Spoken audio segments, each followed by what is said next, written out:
Right. Welcome to another episode of Valued Pursuit. My name is Patrick Davitt. I'm here with my co-host Tyler. Tyler, what's going on? What is going on, everyone? Thank you, Patrick, for the introduction. Welcome, Ray. We have another amazing guest on today, Valued Pursuit. Uh, Very well known for most people that are going to be watching this visual here, Razor Ray. 15 years of barbering experience, and we're very happy for you to be here, Ray. Thank you for coming on. Glad to be here.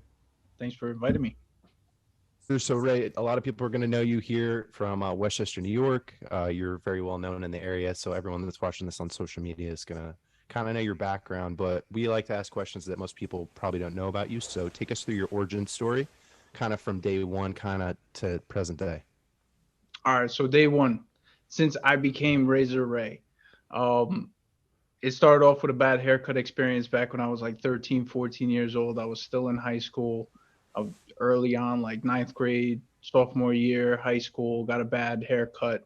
And it was like one of the ones that I was like, you know what, this is it. I was like, I've had it.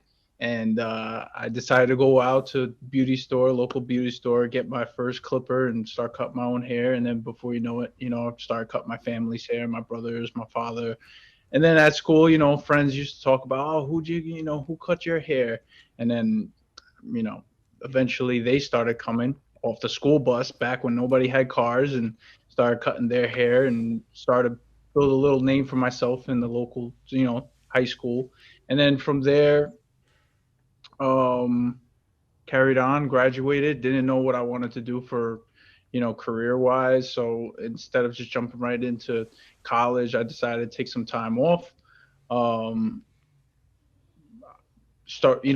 Got right to work, doing odd jobs here and there, did some mechanic work, did some landscaping for about 4 years, never stopped cutting hair. I still had a small little clientele since graduating and everything. So from there, let's see, did that for about 4 years. I would cut hair on the side of like outside of my full-time gig at the time. I was landscaping.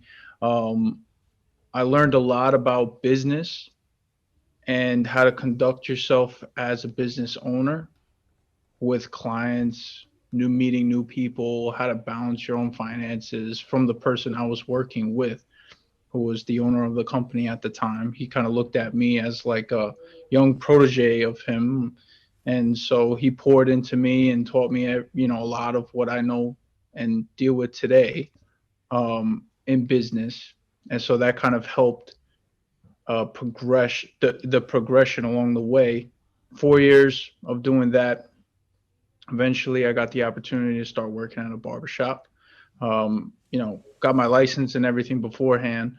So I was already ready. It was just a matter of having the opportunity. I went around to all the local barbershops before this opportunity happened, and I applied at all the barbershops. Everybody looked at me like I was crazy. Who are you? We don't know you. Like, you want to cut hair? Nah, we're okay. We'll let you know, this and that. And eventually I got the opportunity to work at a barbershop that just opened up. Went there, started taking walk-ins, and that's where I met Tyler. And now we're going on, how long has it been? Maybe 7 years? At It's least been a while, man. It's 7 been a years. long time. Yeah, you'd know better than me, but yeah, I Yeah, met you I met you through somebody else, and I saw what yeah, yeah, everyone knows your social with the designs and stuff that we can get into too, that you're able to do in hair, and fades are a huge thing now, which you're like the king of. So but yeah. So through a then referral, and yeah. after that, then built a little clientele up. Went out, went to some competitions, got some awards just for barbering, just to establish some credibility in the local area. And then after that, clientele started to build more and more. And then 4 years of working in the barbershop area, eventually me and one of the owners just didn't see eye to eye on a couple things, so we parted ways. And I built a home studio, and I kept running my business after that. And got to meet a lot of new people, got some celebrities, some ball players, New York Knicks, bunch of those guys. And then after COVID happened, things kind of just took off after that, even more so. Got into doing more house calls, now doing weddings, education.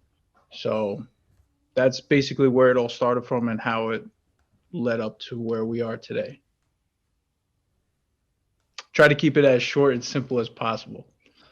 No, that's fantastic. I mean, it's funny. There's a lot of time. I appreciate it. And it's so, thank you. First off, thanks so much for coming on. We're very honored to have you on and to get to share your story and talk to you about, obviously our famous line is valued pursuit. And I just wrote a bunch of words down, and it's, as you're talking, hearing your story, it's, once you got into it, it's the one thing where you said, I've had it. And it's something that I think is really important in a lot of people's lives, where they just get to a point where they said, I've had it, and it causes this trajectory shift.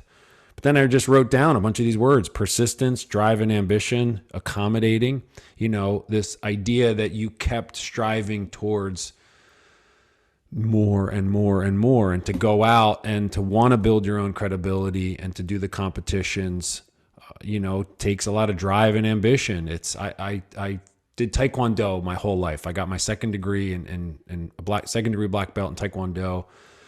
And it's wild. You randomly will hear and meet. I never competed, and you don't hear of a lot of individuals who go out and do those competitions. It's, I'm just going to do this for myself and things like that. And then to hear you want to go into those competitions, what drove you to want to do something like that? Obviously, you say, I want to do the credibility, but what changed? Is there anything that changed about the competitive aspect, or there's a man that I know, he's an athletic trainer. And I said, why would you want to leave this job to come to this crazy job?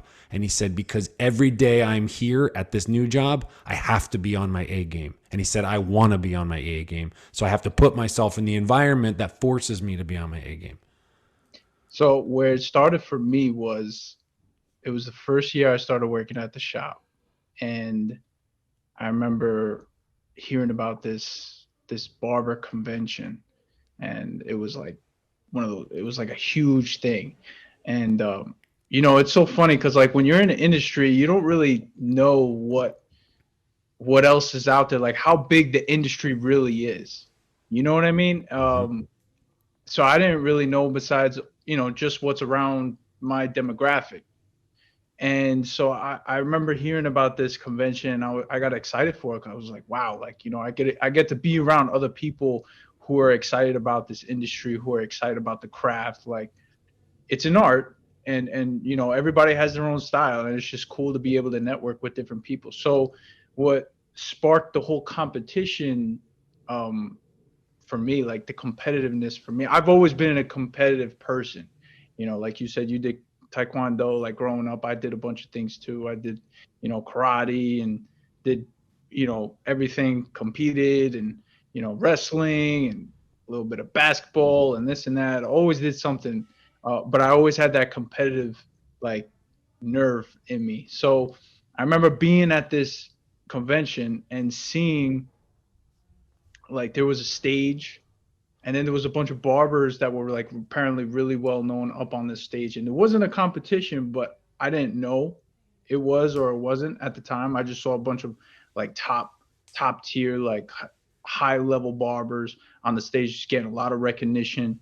I'm just like, wow. I'm like, that must be so cool, so much fun to just be around. And I remember seeing, like, everybody else around, like, around the whole room, they were doing their thing in their booths, and everybody had that competitive edge. And I was like, wow, it's just cool to be around. And then they started promoting these competitions, and that's when I was like, yo, one day, I was like, I want to be up on that stage. I was like, I don't know how I'm going to do it, but one day it's going to happen. And I remember strategically thinking afterwards, all right, so what are some of the steps that's going to lead me to, kind of brand myself to blow up a little bit, just stretch my sphere of influence, so to speak. And so competitions was something that was talked about at that convention, and so that sparked my interest. And so when the first one came up, I remember it was a client of mine that actually reached out and forwarded me the link to this competition. I looked at it and it was like, self-cut competition. I've been cutting my hair for, 15 years now. So they were like, oh, you should do this and that. And I was just like, nah. And then eventually it leaned towards, all right, I'll give it a shot. Let's do it. What's the worst that can happen, And then, that's how it started. Go ahead, Tyler. I want to intervene. That was perfect. 'Cause I was just thinking that. So like, what made you, because we always talk about this, like, having entrepreneurs on and people that are well known in businesses, and we're usually start out as employees in the beginning. So like, what made you take that step? Like you said, no in the beginning, but you were like, oh, I'll try this out. Like, what do I have to lose? Like that mentality of like, what do I have to lose? Well, let me do this. And we always talk about, Pat and I, like, in order for you to be willing to do something extraordinary, you have to be willing to do it kind of subpar, for a prolonged period of time until you acquire the knowledge and the experience and the skills to kind of do it at a very high level. So was there like a moment for you where you were like, I could do this, I believe in myself? And like, kind of take us back to the days too, where like, you didn't just pop out of the womb cutting hair. Maybe you did, because you are pretty good at it, but how'd you acquire this, like the skills, like, and keep going and not doubt yourself, when you maybe weren't that great at cutting hair in the beginning? So I have always had a part of me that believed that if I put my mind to something, no matter like where I start out, I could see it through, take the time. I'm willing to put the time, the repetitions in. How Bruce Lee says, you put 10,000 hours into doing something, you there's no way you can't be great at it. And logically, from a logical perspective, it was just like, all right, like, this is what I need to do. I'm willing to do it. There's a part of me that believes that I can do it. And so let's do it. It's just, at that point, it's just a matter of pulling the trigger. For me, yeah, I don't spend too much time thinking. I don't spend too much time thinking about whether I should pull the trigger or not. It was just a matter of, is this a good decision? What are the pros and the cons? And then from there, just pull the trigger and just go for it. I think a big part of it is that, because there's obviously a couple for how you got into it, but part of it then is, well, what is it that makes so many people complacent? And you had that inner drive and you had it your whole life. And Oh, yeah. I read something, I think it was, we found it was on LinkedIn, where you talked about, I recognize the value of a good work ethic at a young age from watching my parents work very hard, in their careers. So obviously upbringing and things like that. And hey, there are individuals who didn't have that, but I always say, like, your environment shapes, who you are, obviously, as you're growing up. But then if you get to a point where you're recognizing, hey, I didn't have that growing up, maybe I need to change it. So that you had that drive, you had that bug. And then once you did that, and to see those barbers up on the stage, where did you go? Like, did you talked about like expanding and really maximizing that network. So how did you then walk us through that first competition? And then from there, how did that world expand to create Razor Ray? So I knew that in order to do what I'm doing now, it required, I knew this off the rip, like from the beginning of the beginning, like whatever it took to get me from one level to the next level to the next level, I knew that I'm not going to be comfortable doing certain things, but I've always been willing to grow. I've always been willing to learn more. I've always been willing to become a sponge and soak up whatever I needed to learn to get the tools that I have or that I've gained to get me to the next level. And what keeps other people complacent is just comfort. It could be for a number of reasons. It could be just where they're comfortable where they're at. It could be that they're just, they maybe they doubt themselves because of their past or because of their childhood. Um, they second guess themselves. They hesitate when it comes to opportunities to stretch. I see it every day. Talking with people, I hear it. They're not even directly telling me, and I could hear them telling me that they're just comfortable where they're at, and that's cool. There's nothing wrong with it. Some people are okay with that, but I'm just somebody who wants to grow, and I know that in order to grow, it requires to become uncomfortable. And so for me, going into my first competition, I was uncomfortable. I was nervous. I was like, oh my gosh, I'm really doing this. And, getting up on stage, because that's how it is. The whole setting is to, the competitors are up on a stage in front of however many people there are around. At the time, so you're given a cut. You literally give yourself the self cut. That is the competition in front of everyone. Wow, that's cool, man. There was a couple different categories, and so one of the categories was self-cut, which is what I entered in. So you're up on stage with 8 other competitors, and you're like, okay, you're like, now it's time to hone in and do what I've been practicing and preparing for this whole time, and shut out the noise, which is everybody else that's around, and get into the zone and do what you got to do. And that's how I handled it. Yeah. That's so powerful. So let's talk a little bit more about locking in and shutting out the noise, because that's something that I live by. I actually heard that from Dustin Poirier, who was a fighter when he fought McGregor, and McGregor talks a ton of trash. And he always said that, he made like a comment about his wife or whatever. And he just said, it's all noise. Like they asked him on the interview, like, how do you cut that out? So take us through, like, how did you get to that point? Like, is that something you grew up with and you learned through your, like Pat was saying, your family? Like, were they your role models for that? Was that something through friends? Like, where'd that come from? Because that's something that's pretty unique that I think is extremely powerful. And I know for myself too, like being straight up, like that's something I still struggle with too. Like, how do you shut the noise out, I'd say I've watched a lot of, I guess, successful people growing up. I mean, my parents, they're no superheroes, but they work hard, and that's one thing that they're really good at, is working hard. I was able to take that away from them, and applying like all the people who've accomplished any type of great success.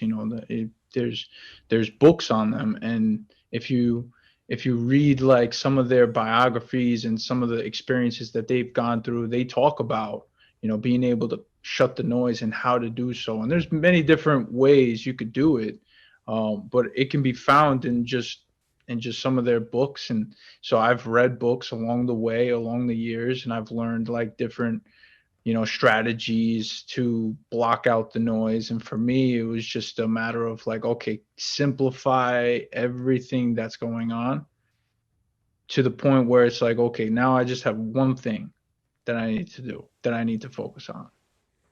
Everything else doesn't matter. The whole world could fall apart. I'm still doing this one thing. And it takes practice, obviously, to get to the point where you can lock in that way. Starting out, trying it, for me was in the shop. There was a bunch of noise going around where, all the other barbers had their chairs, bunch of noise, people talking, everything's going on. There's noise going on everywhere. And so I would practice locking in with the person that was in my chair, and just being able to hone in on this little environment that I can control, and just being able to make that experience the best that it can be. So that would be my way of practicing, and leading up to the competition. That's what it assisted. And that was just like the next level. Like, all right, you did this in front of 20 people. Now it's time to do it in front of a few thousand, and it's kind of just like taking a leap of faith and just pulling the trigger and going for it. Yeah, in the sporting world, they call that the flow. And it's one of those things where there's probably countless. I mean, I'm assuming it's but that many years as a barber, it's probably thousands and thousands of heads that you've cut. So I'm sure there's so many times where people are done and they're like, oh my gosh, how did you do that? And you're just in the zone. It's like, I couldn't cut it. I couldn't not cut it good. Like that's what you hear in a sporting event. They go up and it's like every time, hey, like what were you thinking during that game? And it's like, I don't know. I couldn't lose. It's what was the movie Old School with Will Ferrell? Did you see that?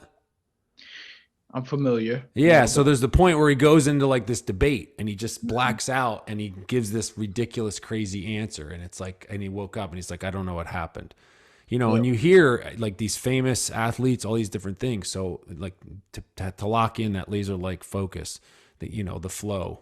And I what I like about it is so far, what I like about what's amazing in what you said is just that day in, day out, you just honed your craft. You studied, you honed your craft. And of all the people I could ever have on, one of my favorite quotes is so applicable to you. And it's Michelangelo, famous painter, took 4.5 years painting the Sistine Chapel amongst many other things.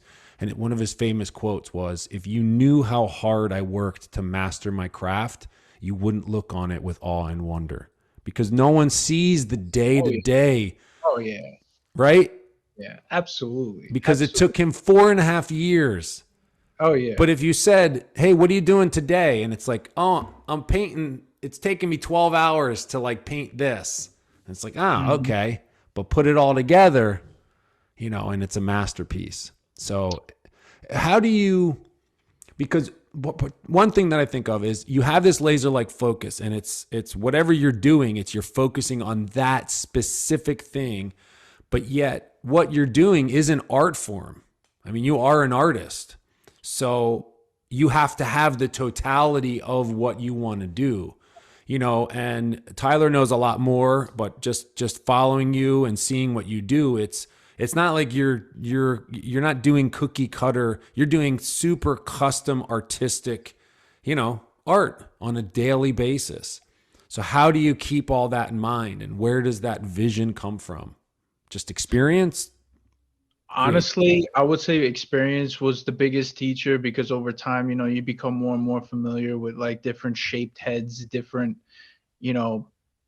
hair types, and different, sensitivities for people. So it's like, it's just a matter of the repetitions, and the repetitions of getting, more and more familiar with the craft, and holding the clippers, and holding the scissors, and holding the comb, and this and that. It's just all the thousands and thousands of hours that's gone into it. It's like on an off day, you wouldn't even know if I'm off.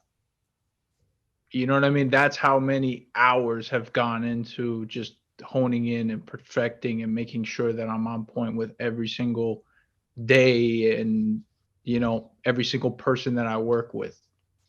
Like sometimes I'm on an autopilot mode, and like mentally autopilot, and you wouldn't even know, because it's just one of those things. I mean, anybody who's focused on anything for so long, it'd be the same thing for them. Yeah. What's the one? And I know Tyler, you're the one that I've been hearing is, those that want to be great will practice until they get it right. But those who are true professionals will practice until they can't get it wrong. And that sounds exactly like what, you achieved and you strive towards.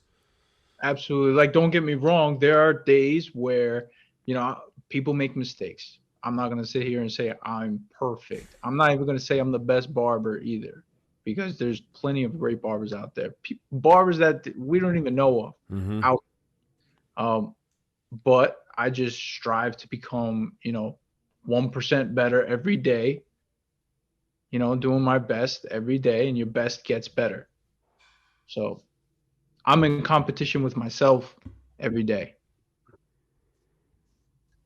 The stuff you're saying, man, so powerful, because it's like, to step away from barbering, but like a lot of these things, and like for everyone that's listening, we always say like you made the first step by being here and listening to someone like yourself who you can learn a ton from. So there's just so many with being like a hustler. Like I love that term, and like you're just getting after it. And like you said, it's you against you. I love that aspect of it.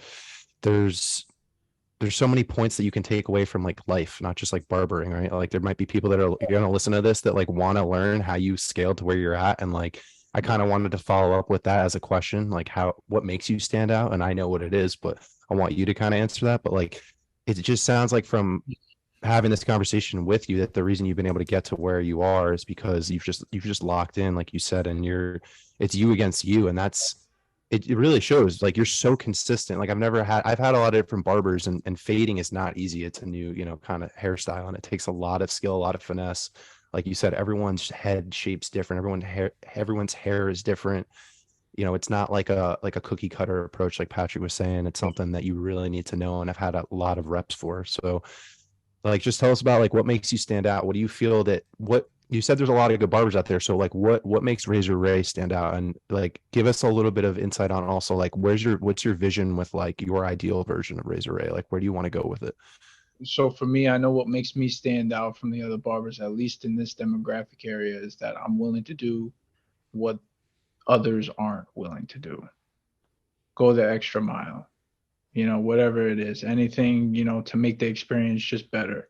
Detail work, making sure that this person is walking out of my chair with my reputation wrapped around their head. So I'm going to do my very best to make sure I'm taking my time, even if, sometimes I run a couple minutes over. You know what, if that's what it is, at the end of the day, I want to make sure the person that's in the chair is getting the appropriate attention, because they're paying top dollar for it. That's what it is. Like they want quality service, and that's what they're going to get. There's a different type of service that you get when you work with somebody who's willing to do what others aren't willing to do. It's plain and simple. I mean, I don't have to even go into like crazy details about what makes me stand out, because, the work speaks for itself. But to wrap it all up in a general, simple term, it's just that I'm willing to do what others aren't willing. Simple as that. And I made a habit out of it. So for me, it's normal. Yeah, there's a famous saying that says, today I'm willing to do what others won't, so tomorrow I will like have what others can't. Like I will acquire that which others won't get because I was willing to do the work that others wouldn't do. That's so powerful. That's such a great line that, they're walking out with your reputation, your brand, your work, and it's on display everywhere they go. It's not like they're going and standing in the corner, of a shopping mall. They go everywhere. And not only do they go everywhere, but then other people are asking them about it. They're advertising, and that's really cool because you have that whole grassroots, level. It's word of mouth. At the end of the day, that's what reputation is. That's what you're staking your claim. That's what you're building, your own brand on. And now, big thing with that would be, the aspect of experience. So obviously, someone in your situation, do you ever have people who just don't want to talk at all as you're doing your thing? I mean,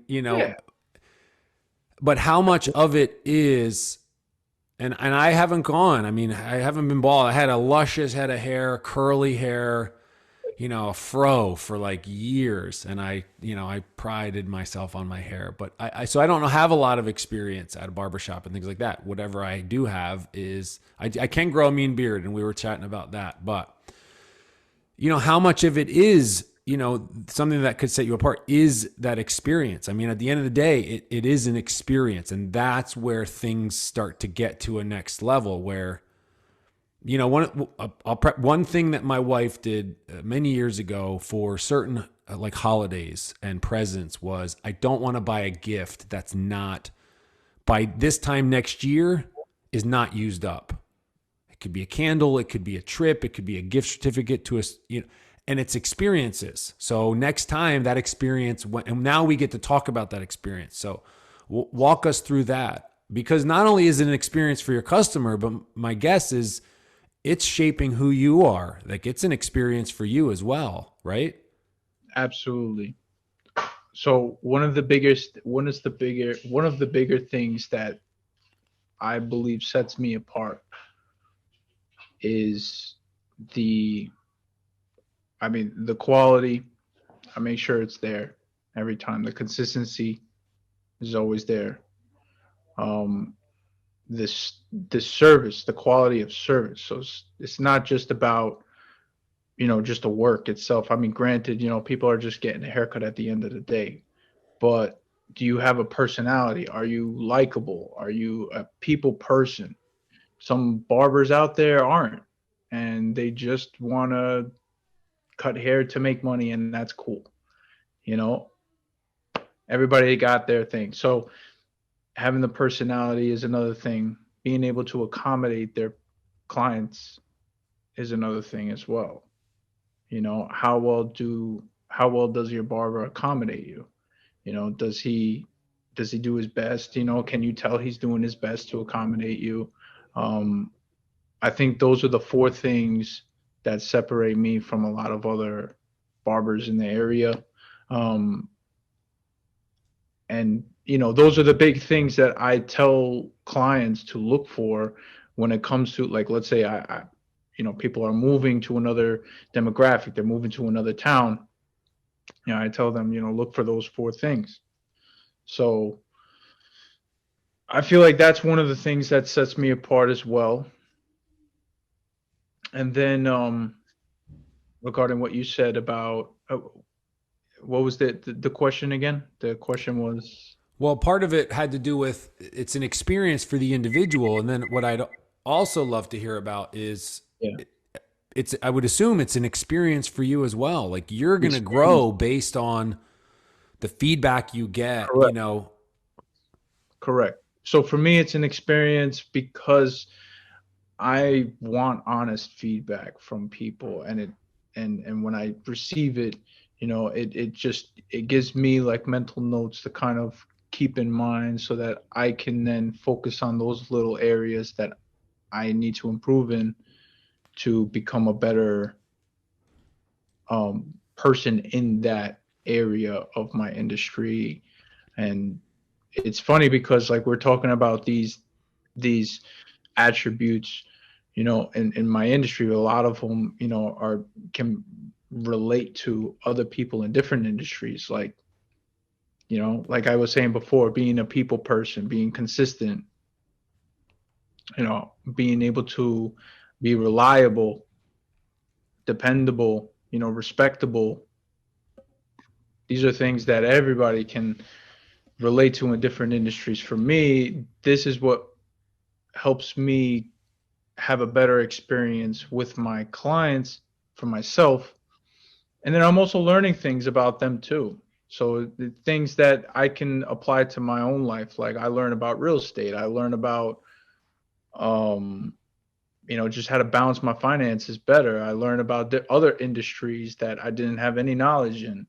I'm able to connect people, and I get satisfaction out of playing Cupid. So it's cool. I get a good experience when I do have people that are personable, and that want to talk and want to connect with me. I welcome it, and that's it. It just brings satisfaction to me in what I do. I got a little follow-up question to keep this going. So you've been big on social media lately, and got to give you a shout out on that because you learned, like we are with the Valued Pursuit here, Patrick and I, and it looks amazing, man. It looks like you have an editor and you do all your own stuff. So I want to give you a shout out on that. Take us through like your 3 non-negotiables. So what I mean by that is you just posted a great video that kind of showed, you wake up, let's just say at 7 a.m. We were chatting about this the other day, and you don't finish until like 10:30 at night. So what are like your top 3 things on your list of priorities every single day that you wake up to, you have to get done? And if you don't get them done, I also want to follow up with, you may not feel like for each subsequent client, maybe later at night, that you can give them that quality that Razor Ray is known for, right? Like I want to ask that before. So what are the things that kind of allow you to, for that last person at 10:30 p.m. at night, you don't get an 85% job haircut. They're still getting 100% from you. For work, this Yeah, is exactly. Your routine, yeah, that you do on a daily basis for work. Yeah. um the top three non-negotiables that I do is, if you've seen in that video that I posted, the most recent one, you'll see my phone screen. It'll light up and it'll say, what would the person you want to become be like? You know, you have to constantly keep in mind how this person would think, act, feel, make decisions. So this is something to kind of mentally gauge myself. It's like mentally preparing yourself for the rest of the day. You know what to look forward to. That's one thing. Another thing is brush my teeth, because it's no fun when you're working with other people and your breath smells. And then the third one is coffee. I need coffee. I'm a big coffee guy. Uh, I feel like if I don't have my coffee, it throws off my, like, the beginning part of my day into the middle part. So it's real simple. You know, it's just a mental game for me. It's just a matter of like getting up and going to do it, because physically, it I have a pretty simple regimen. You know, stretching. That's another thing that I do. You know, just to make sure that everything is working properly. Uh, and that's about it. Are there Now, any real quick? Sorry, Pat. I want to just finish off with like, are there any rituals or affirmations Patrick and I are really big on, like that are in your head like throughout the day? The morning's probably pretty good. You're off that like cortisol spike, the stress hormone, and you feel good. You have some caffeine in you. So, like, I want to know like what goes through your mind with when it's later at night, you're getting tired. Like, what are the things you're telling yourself? You know, you're doing this every single day, and you're working towards you have on your phone is what's super powerful. Like you're literally chasing like what Reinventco stands for, my clothing company, like your Mhm. best version in life, right? Every day. Patrick and I talk about, um, you have to live like the person that you have a vision of wanting to become, right? So like, what are the things that are in your head when you don't feel like, because we're all human beings, you're not a robot. So like you definitely have times where, and they may not be as often as most people, but you don't feel like, you know, maybe doing this right now, you want to take a break, or you know, maybe you can cut a corner, whatever it is. Like, what are the things that pop into your subconscious mind and put you on track to finish the way you want to finish every day? Um, for me, it's like, all right, there's people counting on me. You know, I put pressure on myself to squeeze it out. You know, I put pressure on myself purposely. You know, and then I think about, you know, what's boot camp like for some people out there. You know, what, you just like roll over and say, I don't feel like doing this anymore. No, you can't do that. All right. So what's squeezing out, you know, a couple more hours? I mean, it's not going to be the end of the world. You're gonna eat a nice, good meal at the end of it, you know. So just lock in, put pressure. You know, these people are depending on me, and at the same time, you can't say, you know, you can't just turn the light switch off and say, nah, I'm done, while you know that there's still things that need to get done. So that's what it is for me. now with that, and Tyler, kind of with your routines and things like that, given that long work day, which is probably just nonstop, what do you do to stay in shape? I mean, obviously, in my field, in the fitness world, and Tyler knows, like that's a ridiculous amount of muscular endurance. Like for you to hold, squeeze, trigger, all that stuff, like to have that endurance, like what's your regimen? Do you work out? Did you notice like way back when, would you get like arm cramps, neck cramps, back pain? I'm sure there's tons of barbers out there and a ton of people in a variety of different professions where general low back pain, musculoskeletal, shoulder, all these injuries. You know, if you want to persist, you know, you got to stay in tip top shape yourself. Yeah, you have to make sure that your health is number one. I you know, I'm working on getting better at that because my schedule has been insane. But in the gaps of time that I do have, I do make sure that I'm stretching. And there are some times that, I'll go for walks with my fiance and, you know, we'll just stretch out a little bit on the track or we'll go for a walk on the bike path, just to get a little bit of cardio in. And I have her massage my hands. That's another thing. So, because your hands will cramp up. Like if you're working with things, if you're working with your hands all day, every day, like it's crazy. I talk to other people who are in the same industry and even stylists, and for them, I mean, they have it worse. Their hands, their wrists are carpal tunnel and everything. So, I'd like to stay far away from that as I can. So yeah, so hand massages, that's number one. Number two, stretching and being able to go on walks and, exercise as well, go to the gym whenever I can, whether it's on the weekends, my off days, or if I could squeeze some time in throughout my work week, go to the gym, make sure I just get the blood flowing and keep the joints nice and loose. So that's really it, just to maintain. Because I'm not really looking to build size at the moment. You know what I mean? I'm just want to stay in shape. So yeah, for your trade, for your craft. Yeah, it's overall, just to stay in good, good overall health. So I could be able to do anything. There's so many other things that I love to do. And if I'm out of shape, I want to be able to do them. Like I like to ride my ATV. I like to go rock climbing. I like to do fun things, go on hikes, so you gotta keep your health in shape. You gotta maintain for that. Now I've got a random question. I'm a big tool guy. Like a carpenter, semi, a amateur, but I've done quite a bit. When do you get to a point where you probably have a certain type, and then forgive me if I'm certain type of scissors, certain type of, the clipper. When do you get to a point where you're willing to try out something new, or how often might you try out something new, stuff like that? Once in a while. Yeah. Once in a while. I always keep an open mind whenever it comes to trying anything new or anything in general. I always keep an open mind to it. There are a lot of clippers and a lot of tools that I use now that before I used to think nah, I don't want that. I don't need that. But why? Why? Why? Why before did you think that? Because I was comfortable using what I was already using.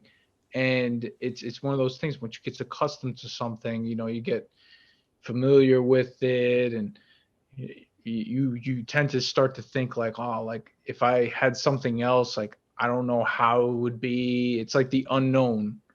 I don't know how it would be. I don't know if I would like it more. I don't know if I would like it less. Would it help me or no? But there's only one way you find out. Mm-hmm. So. And they just become you probably just get so comfortable. I mean, it's with anyone who's a craftsman, you can hand someone a screwdriver or a different hammer, and if that's not the hammer that they're familiar with swinging, the weight and the balance and things could be off. I would assume you get to that point where you're that good, your tools so well that if somebody handed you were blindfolded a random pair of scissors, you instantly would know the feel and shape of them. Oh yeah, yeah. That's cool. When you get familiar with certain tools, you get handed other tools, you could tell blindfolded the quality, how it feels, everything. Yeah, the sound. Yeah. Everything. Yeah, I could tell the quality just from the sound and from the feel, without even using it. You could just tell. It's just, it's just one of those things. Any other industry, anybody would tell you the same thing. If they're used to using tools every day, they'll tell you the same thing. Do you have a surgeon? Yeah. Well, I was just thinking that. Do you have to get them sharpened, serviced? How often? Yeah. So I do a deep cleaning in my station with like my clippers or my tools every, I'd say 2 weeks, 3 weeks, where, you clean everything out, you make sure everything is good to go. For my shears, my scissors, I usually send them to a guy that I've met, in the past, that sharpens shears, knows a lot about them. I trust him with mine, and he has this machine that takes off like hardly anything. Like it's like so laser beam to shave off just the slightest, just to keep the lifespan of the shear, but sharpen it at the same time. I do that about maybe once a year. Wow. And it lasts that long. Yeah. So I do maintain them. The upkeep, it's all there for sure. If you want your tools to work the best, like you want to make sure you maintain that. I've always been somebody who wanted to maintain anything that I'm using, anything that I have fun with, or because when you go back to using them from one time to another, you want to make sure they're working the best that they could work. That's how it is for me, at least. So the title of this podcast is Valued Pursuits. We always like to ask our guests, what do you value? And I guess to dive into that a little bit deeper, I know your fiance helps you a lot with your scheduling and things like that. So shout out to her. Yeah. How do you manage all this? Like, let's just give people a brief overview. So you're doing personal cuts, you're booked, out of your ears all week long. You work on Saturday, a full day. Sunday, you still have clients. You go to expos. You are now doing wedding. Tell us a little bit about your wedding calls too. Like, the main thing of the question would be like, how do you manage a schedule like that? Like, how do you scale that to stay on track with your personal clients, also go to expos, also have these wedding events and book out for those and make sure that you're doing, again, like you're a very consistent craftsman, right? So how are you able to control all of that? Well, once you focus on one thing and you get it down packed to the point where it's like, all right, like now I could take on something else, and I don't have to lean so much of my time and focus on this so much, because I've got this down packed to the point where you could do it with your eyes closed, and now you could focus a little bit of your attention onto something new. Then you start pouring into that, and that's basically what I've done with venturing into these other avenues, I'd say, in my industry, with the wedding stuff, and with education. And you create a plan, of where things could go. You see what's already out there,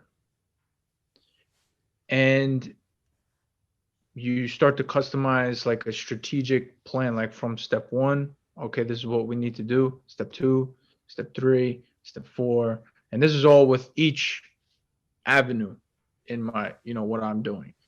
So for the wedding stuff, it was like, all right, this is what it could be like.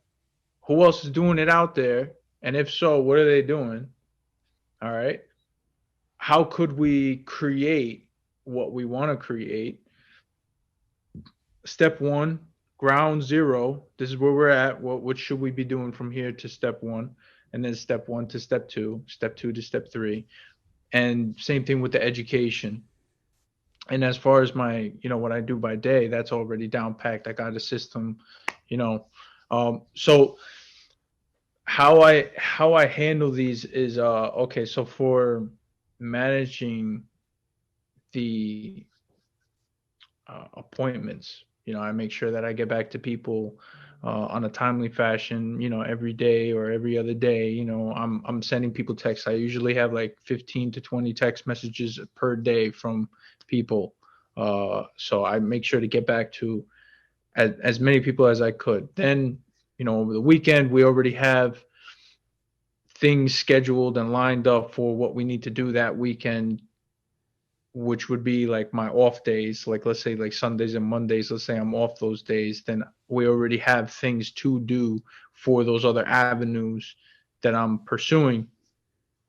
And so we go ahead and attack those, whether it be going around and introducing ourselves to new people, going to an expo, you know, shaking hands, handing out business cards. So okay, I got to order this, order that, and just trying to stay on track with that, writing it all down, Google spreadsheets, because now I'm doing things that I didn't think I was going to be doing before. So now I know that I am. Like, for instance, following up with people.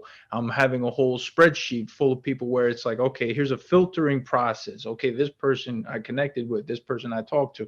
So it's like, finding templates that are already in place that can make your life easier. So for me, Google has been very helpful. I use that for my calendar. I use that to collect data from people and organize it. Google spreadsheets where I can create like filtering processes, and Nellie's huge. She's the tech wizard with that. Me, I'm kind of just like, I show up and I cut hair. Here I am, But I'm learning as I go, as well as she is. So we're a team. We work together, and that's been helpful. Like, I would not be where I'm at if it wasn't for the help that I've gotten from her. So if you have a partner, if you have somebody who you're working with, and they're a team player with you, like, you can get so much more done and so much further along with that, because you're working on one thing, they're working on another thing. It's like compound effect.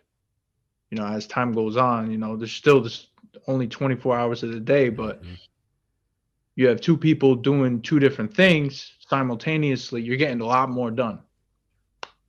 Whether it's her organizing one thing, I'm working on another thing, so. Yeah, that's that synergy. So it compounds over time, and then the more you both figure out your own craft and work it together, you have that synergism. Absolutely.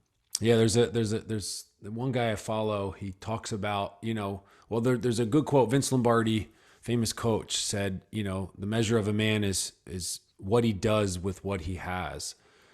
And then someone else I follow, he talks about, all we can do on our at any given day is our best. Like, we can always better our best, but that's tomorrow. I'm going to worry about that then. I'm going to do what I can now. So we do what we can, and we stumble up the mountain. But the idea is, whether we're stumbling or not, we're still going up. Like, we're still rising, we're still getting better. And the idea of whether you have those random days or not, where, I don't want to do it, but I do it anyway, or those times where, I was just a little bit off my game, or I'm just not feeling it here. You get through it, and you get better, and you get better, and you get better. And it's just so inspiring to hear, and the cool thing about it, and it's a wonderful thing why Tyler and I do this podcast, is it's universal. Success and value, and hard work and all those things is universal. So it's wonderful to have a true craftsman who does that day in and day out. A big thing would be, suppose you have, what would you want to tell to either your younger self?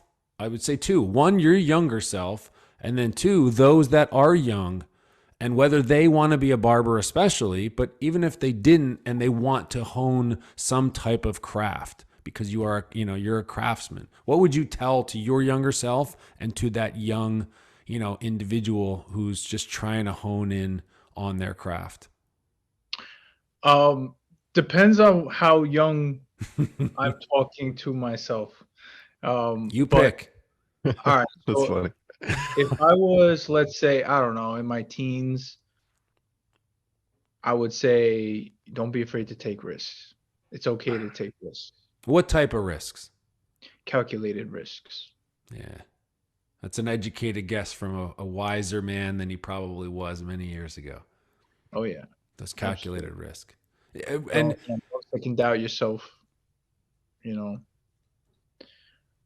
And don't look to compare yourself to other people, because that's what I find a lot of people do nowadays, especially the younger generation, even older generation. Mm-hmm.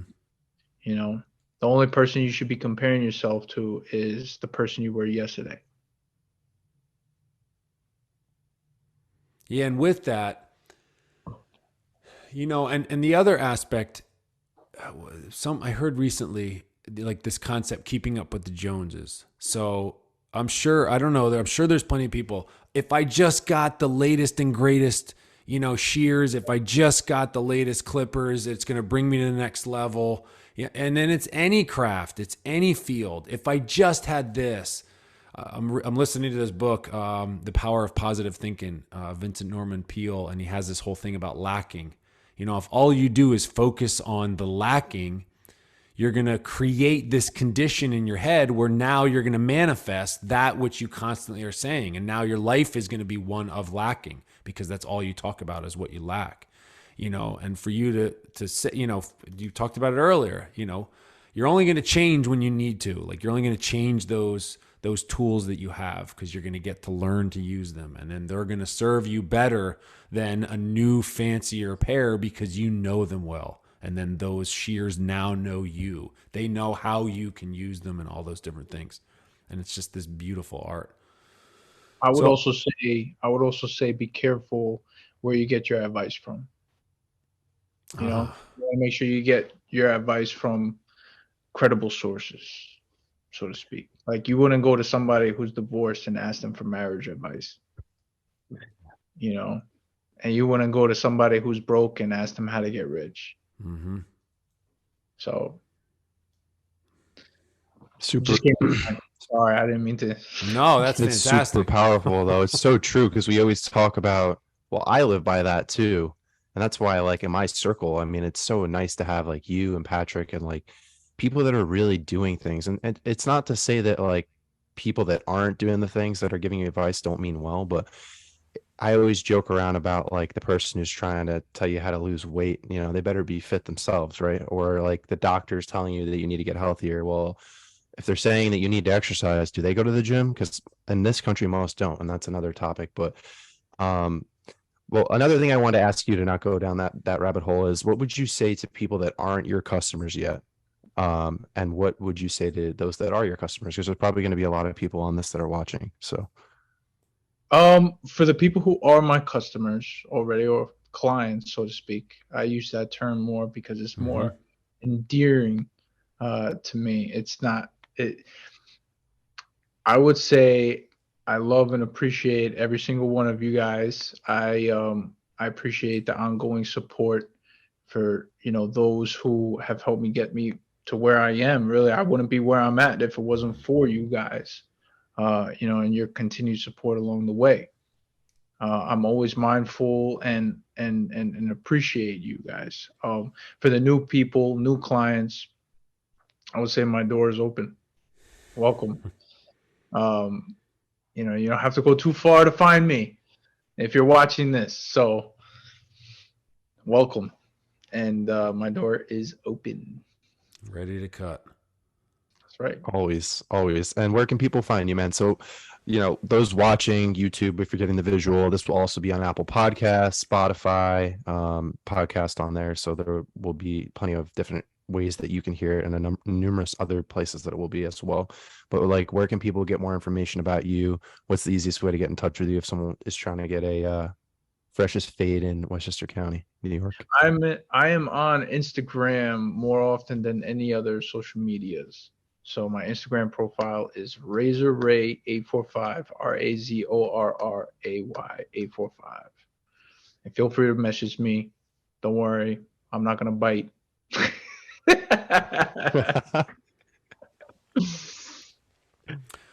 Well, I mean so what would you like it's been an absolute pleasure, man. I'm so appreciative to chat with you, a true craftsman, someone who just loves doing what they're doing, and that's the whole thing people are ultimately striving for. You don't have to like the daily grind at the end of the day, but if you continually are striving to be better and better. You know, that there's this one saying where, you know, if the easier you take things, the harder life's going to be. But the harder you take on things, the easier life's going to be, you know, and it's not easier from the standpoint of, well, you're never going to take on bigger and bigger challenges. It's, well, no, you're going to be able to handle bigger and bigger challenges because you continually take on, you know, those harder things. So what is it that I know we wanted to talk to your clients. Thanks for schooling me on that. I'm going to use that a lot more. So what do you want people to know? Like what's the main message from Razor Ray? Well, the main message from me is that